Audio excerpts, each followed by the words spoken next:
নমস্কার বন্ধুরা, আজকের আবারও চলে এসেছি রান্নাঘরে।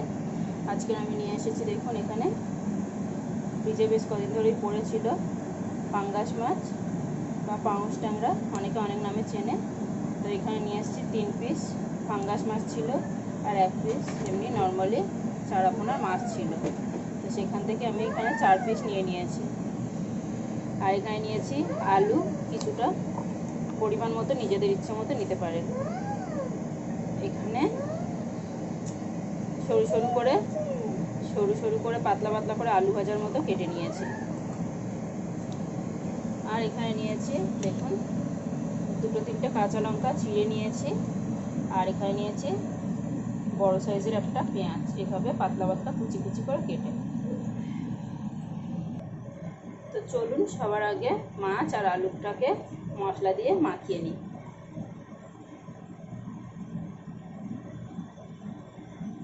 এখানে দিয়ে দিলাম মাছের মধ্যে, আলুর মধ্যে বেশ কিছুটা করে, সামান্য একটু করে ব্ল্যাক পেপার। আর এখানে দিয়ে দিচ্ছি লাল লঙ্কার গুঁড়ো, এটা ঝালও হবে, লালও হবে, কালারও হবে। আলুতেও দিয়ে দিচ্ছি একই মশলা, লাল লঙ্কার গুঁড়ো, দিয়ে দিচ্ছি হলুদ গুঁড়ো, এখানে মাছেও তাই দিচ্ছি।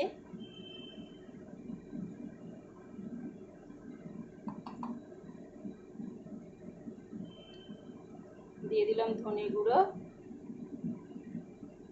জিরে গুঁড়ো। আলুতে কিন্তু ধনে জিরে গুঁড়ো দিইনি আমি। দিয়ে দিলাম নুন। এখানে আমি আলুতেও পরিমাণ মতো নুন দিয়ে দিলাম। এখন একটু আমি এখানে আদা রসুনের পেস্ট দিয়ে দেবো মাছে। আলুতে কিন্তু এখনো মশলা দিইনি। এখানে দেখুন 1/2 চামচ মতো আদা রসুনের পেস্ট দিলাম। দিয়ে এবার একটু সর্ষের তেল দেব।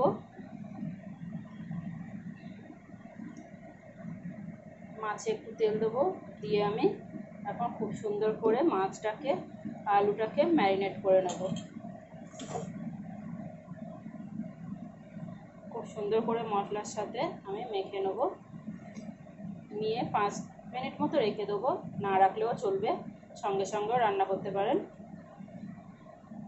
এটা একদম খুবই সহজ আর চটপট হয়ে যাবে। যখন তাড়াহুড়ো থাকে, ঘরে রান্না করার সময় থাকে না, তখন একদম চটপটা হিসাবে এই রান্নাটা করে নিতে পারেন।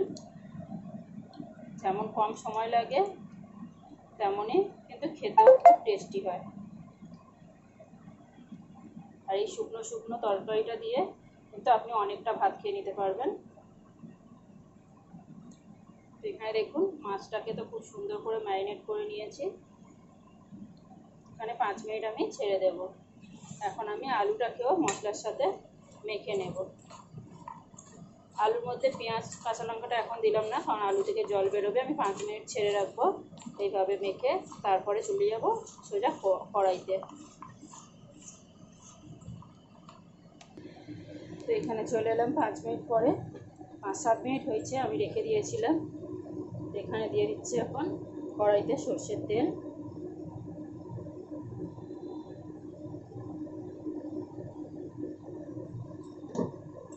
বেশ অনেকটাই তেল দিয়েছি।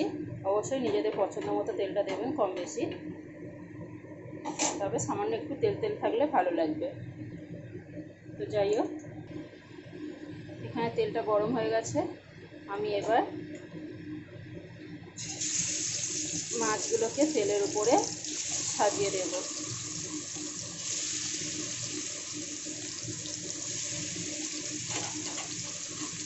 যতটা পারবেন উপর দিয়ে এরকম মশলা দিয়ে দেওয়ার চেষ্টা করবেন।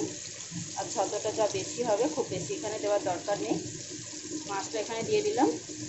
এখন আমি আলুতে এই বাকি যে প্লেটে মশলা আছে এটাকে এর মধ্যে মিশিয়ে দেব। তো এখানে দেখুন মশলাটা দিয়ে দিয়েছি। আর এখানে পেঁয়াজটাকেও দিয়ে দিলাম। পেঁয়াজটাকে বেশ ভালো করে হাত দিয়ে চটকে নিলাম। নিয়ে এবার আলুর সাথে মিশিয়ে আমি মাছের কড়াইয়ে যে মাছ দিয়েছি ভাজতে, সেই মাছের পাশে পাশে এটা দিয়ে দেব। এখানে যতটুকুনি যা জল বেরিয়েছে এটা কিন্তু পরে আমি আলুর মধ্যে ঢেলে দেবো। এখানে কিন্তু আলাদা করে কড়াইতে আমি এখনও জল দেবো না। তো চলুন এগুলোকে আমি একটু সাজিয়ে দিই।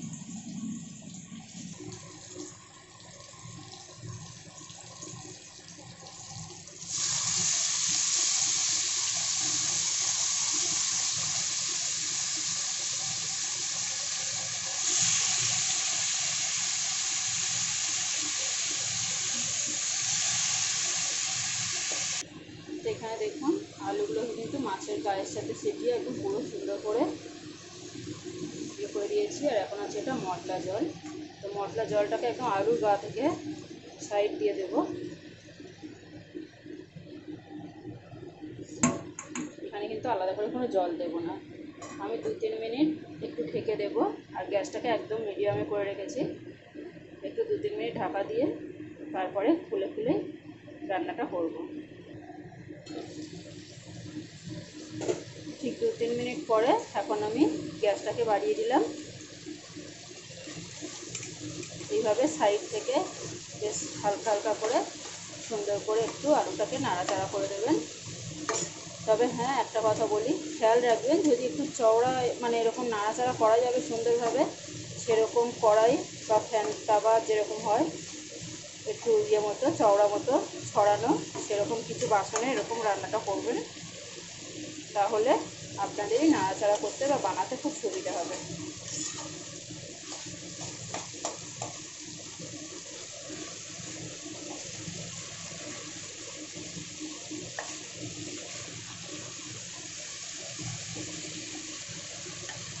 দেখুন এক সাইড কত সুন্দরভাবে ভাজা হয়ে গেছে মাছে।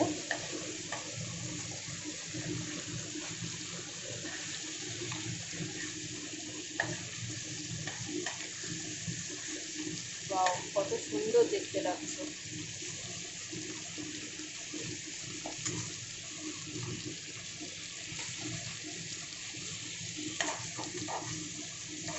এইভাবে আমি নাড়াচাড়া করে মাছটাকে বেশ সুন্দর করে লাল লাল করে ভেজে নিলাম। আরও হবে, সেইভাবেই আমি রেডি করব। ভালো করে সুন্দর করে নাড়াচাড়া করে সাথে সাথে হতে দেব। আলুটা কিন্তু সেদ্ধ হয়ে গেছে, আমি আরও একটু নাড়াচাড়া করে ভেজে নেব। তো দেখুন বন্ধুরা, আমার কিন্তু মশলাদার মাছ আলু ভাজা একদম কমপ্লিট, মশলাদার রেসিপি। এখন আমি গ্যাসটাকে অফ করে দিলাম। আলুগুলো দেখুন কত সুন্দর করে ভাজা হয়ে গেছে। আমার ভিডিওটা যদি ভালো লাগে অবশ্যই একটা লাইক কমেন্ট শেয়ার করবেন। আমার ভিডিওটা দেখার জন্য অবশ্যই আপনাদের ধন্যবাদ। আমার চ্যানেলটাকে সাবস্ক্রাইব করে আমার পাশে থাকবেন।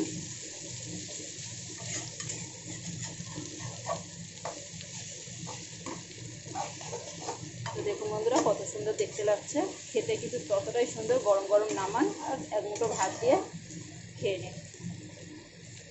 আপনারা কিন্তু এই রেসিপিটা যে কোনো জিনিসের সাথে খেতে পারবেন। আমি ভাত দিয়ে বলেছি বলে ভাত দিয়েছি খেতে হবে তার কোনো মানে নেই। তবে গরম গরম ভাতে কিন্তু দারুণ লাগে খেতে, এটা আমার গ্যারান্টি আছে। চলুন এবার আমি এটাকে নামিয়ে ফেলি।